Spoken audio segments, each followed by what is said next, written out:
morning, good afternoon, good evening, everyone, and welcome once again to the Global Business Insight Podcast. Welcome everyone to another episode of the Global Business Insights Podcast. Once again, I'm delighted to be joined by my partner in crime and co-host, Dr. Charlotte de Brabandt. We're on episode 6 of series 7 of our Ethical AI series. We're joined once again by Dr. Milan Kumar, who's been our guest for the whole of this series. Welcome, Milan. Hope you're well. Hi, Max. You as well as hi, Charlotte. Hi, Milan. Thanks for being here. Great stuff. Hi, guys. So once again, we're looking at the Kumar-deBrabandt AI data economy model, which you've both built and are bringing to market. Just to give the overview like we like to at the start of each episode, the model itself is a holistic blueprint for building, scaling and monetizing AI in a responsible way. So that's integrating autonomous intelligence, generative innovation, inclusive adoption, and sustainable revenue into one cohesive ecosystem. I couldn't have summarized it better. Maybe just for the listeners, just to go a little bit into the deep dive, just to explain a little bit more what it is. And I think an essential part of the whole data economy is actually the ability to generate revenue from data and data-driven business models. And that's exactly why we are here today, to really understand how we can generate all this revenue from data. And by using clearly defined strategies, companies, they can then use different ways to unlock all this potential revenue from their data sources. And that's why Milan and I, we created this other layer of having business revenue relevance. And just to support our model, we are looking at the L2SP framework. And this provides just concrete routes to, I would say, sustainable income revenue through licensing models, to subscription models, product, process. So this layer, Max, it really ensures that AI and data innovations all translate into repeatable and scalable revenue models. Fantastic. Thank you, Charlotte. Thank you, Milan, both for this amazing overview. And I think it really ties things together on how the economy model focuses on business revenue. So I'm going to go on to the next question where, Charlotte, can you tell me more about how organizations can develop AI-powered procurement services as new product offerings, and then how those revenues actually work for external clients? I think this is really good because it ties together the sort of entrepreneurial side of this. How does anyone actually make money from this? Happily. So what Milan and I discovered during all of our research, that organizations can really transform their internal AI procurement capabilities into domain expertise, analytical infrastructure, and industry knowledge to really create value solutions for other organizations while generating all this new revenue stream that extend beyond traditional business models. So we have, for example, service production, and that involves packaging successful internal AI procurement implementations into scalable service offerings that can be delivered to external clients with similar needs. And organizations with sophisticated supplier risk assessments, AI can develop all this risk monitoring services for other companies. Those with advanced demand forecasting can offer predictive analytical services, and those with effective contract optimization can provide contract intelligent platforms. So the key is actually identifying which internal AI capability provides unique value that others would pay, of course, to access. Then we also have platform as a service development, and that enables organizations to create shared AI platforms where multiple clients can access this valuable procurement AI capabilities while protecting confidential informations. and maintaining competitive separation. And these platforms might offer shared supplier bases with AI-powered evaluation capabilities and collaborative demand forecasting services that then benefit from network effects or market intelligent platforms that aggregate insights across multiple organizations while protecting individual client data. And that's a topic that always comes up. Then we have consulting implementation services, and that's leveraging organizational expertise in AI procurement implementation to truly help other organizations to develop their own capabilities. And this, just to explain it more for the listeners, it includes providing AI strategy development, implementation guidance, change management support, and ongoing optimization services that help the clients to maximize value from AI procurement investments. And organizations can then learn to monetize their learning experiences, implementation methodologies, and all this best practice through consulting relationships. And then just to deep dive a little bit into industry expertise monetization, because this actually involves developing AI powered services that leverage deep industry knowledge and relationships to provide unique value to clients in the same or related industries. And organizations with extensive automotive supply chain experience, they really might develop AI-powered supplier qualification services, specifically for automotive companies, while those with strong sustainability expertise might create AI-powered sustainability assessment platforms for all their environmentally cautious buyers. And then the last point I just want to highlight are the data and insights licensing. And that actually enables organizations to truly monetize their accumulated procurement data and AI generated insights through licensing agreements that provide all that market intelligence, also supplier performance benchmarks or predictive analytics to other organizations if they like. And this requires careful anonymization, of course, and aggregation to protect competitive, sensitive information while providing all that valuable market intelligence. Many thanks, Charlotte. That's absolutely brilliant and really good overview of exactly why this exists and how it could be used in all the different ways to actually turn this into tangible revenue streams. So fantastic to hear that. Over to you, Milan, this time. Let's talk about some of the strategies that organizations could use to monetize AI generated procurement insights, maybe through utilizing some of their industry partnerships or collaborative platforms. Be interesting to hear more about that from you. Yeah, Max.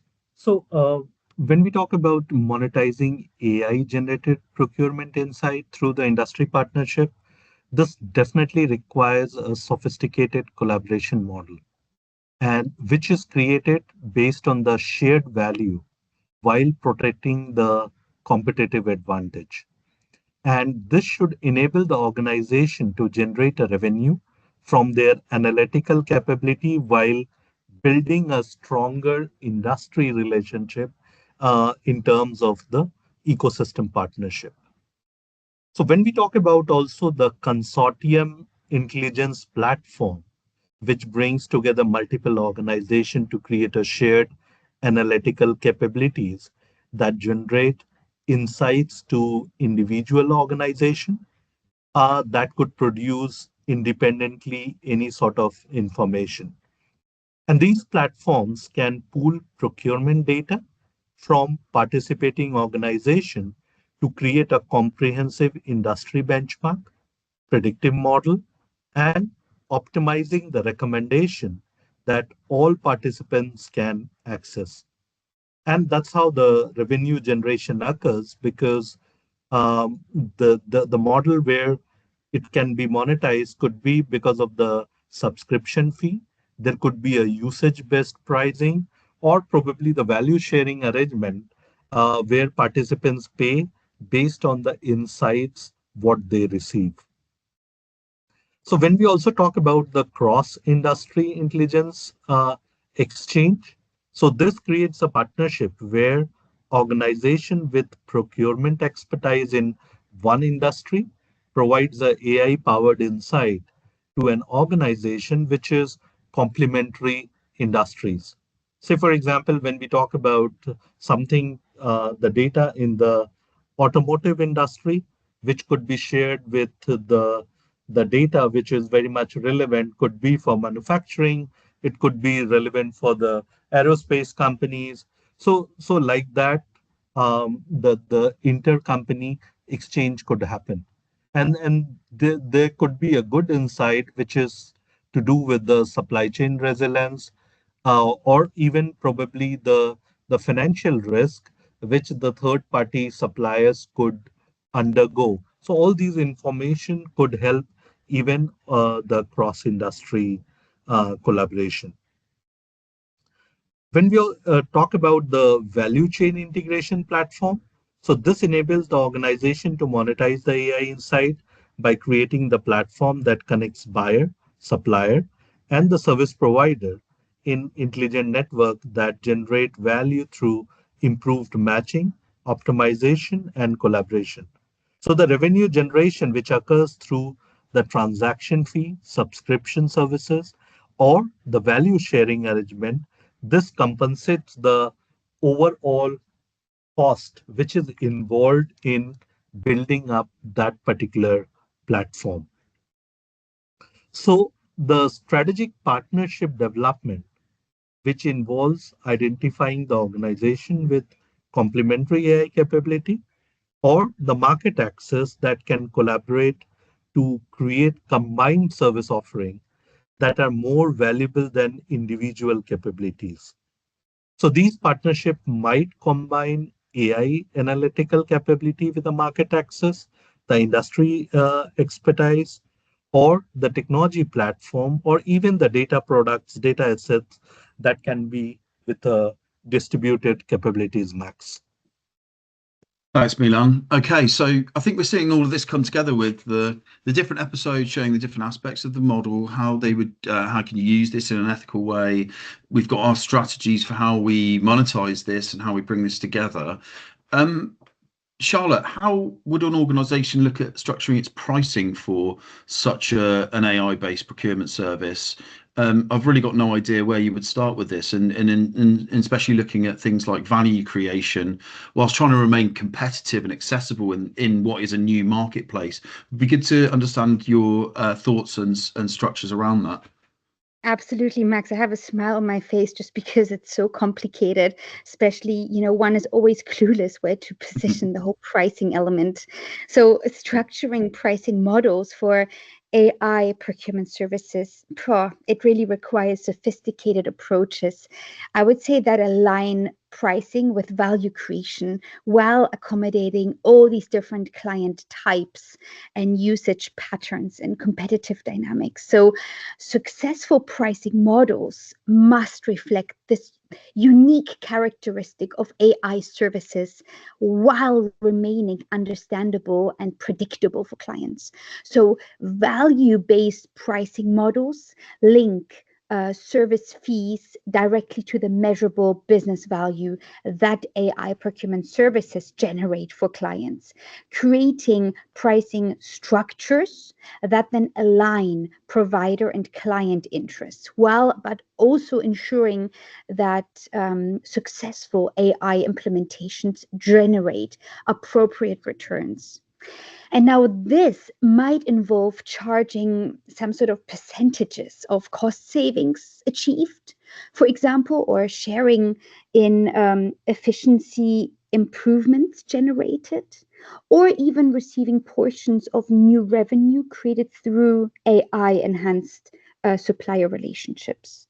So value-based pricing requires, I think, just sophisticated measurement capabilities and just clear attribution methods that can demonstrate AI contribution to business outcomes. And then we have, for example, tiered service architecture, and that provides different service levels and pricing structures that accommodate clients with varying needs or budgets and sophisticated levels. So we have basic tiers.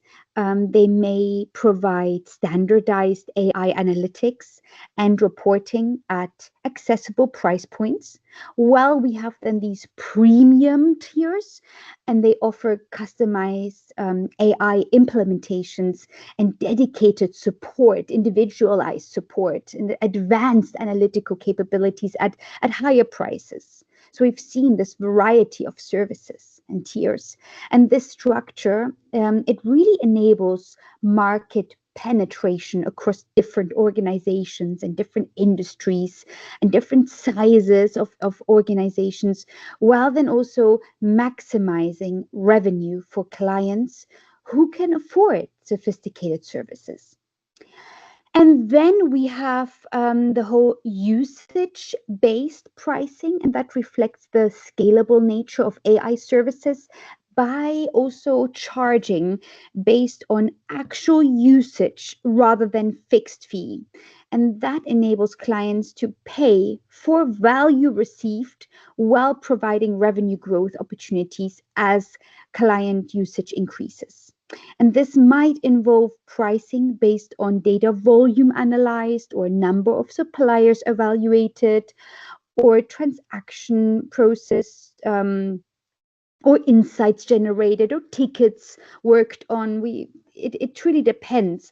And then the whole usage-based pricing, we see that it really aligns costs with benefits while providing predictable scaling economies for both providers and clients. And then just to talk about two more examples, we have the freemium and trial models. And they actually enable market development by providing basic AI procurement capabilities at low or no cost, while generating revenue from premium features and advanced capabilities or high usage clients. And these models help organizations build market presence, but also demonstrate value propositions and develop client relationships that can evolve into higher value service arrangements. And the challenge is structuring the fee offering that then provide meaningful value while creating clear upgrade incentives. And then we have the subscription and retainer models, and they provide predictable revenue streams while also offering clients most certainty and ongoing service relationships that then enable continuous optimization and capability development. And these models offer, they work well for AI services that provide ongoing value, sustainable value through this continuous monitoring and regular reporting, or evolving analytics capabilities. And over the last months, I've gone to a few also procurement conferences, and it really makes a difference as a practitioner to go around the room and just hear what the different experts have to say and what pricing models they use. And I can tell you, it's really interesting. There is no best practice, Max, but I've seen a variety of different proposals, different solutions. So people are still exploring the best know-how, what to use. And there's really a whole variety of different models. It really depends what is more suitable to you and what you desire to achieve. Brilliant. Thank you, Charlotte. It's been a fantastic insight hearing your experiences so far with this, what really is a brand new area of working for a lot of people. So hearing how the model has come together between you both, and that putting you at the cutting edge of the development of AI technologies for business, and how that's worked, how it's ethically democratized across the different departments, how it's trained, and how it's actually built into a business that makes money in a sustainable way has been incredibly insightful. So thank you both once again for your insights. The next episode, our next chapter of this series, we'll be talking about physical AI and the 4P framework. So looking forward to getting into that with you both on the next episode. For now, I'm going to say thank you once again for your time, and thanks for coming on the podcast. Been a delight to have you both. See you on the next episode. Thank you, Max. Thanks, Max. Thanks, Charlotte.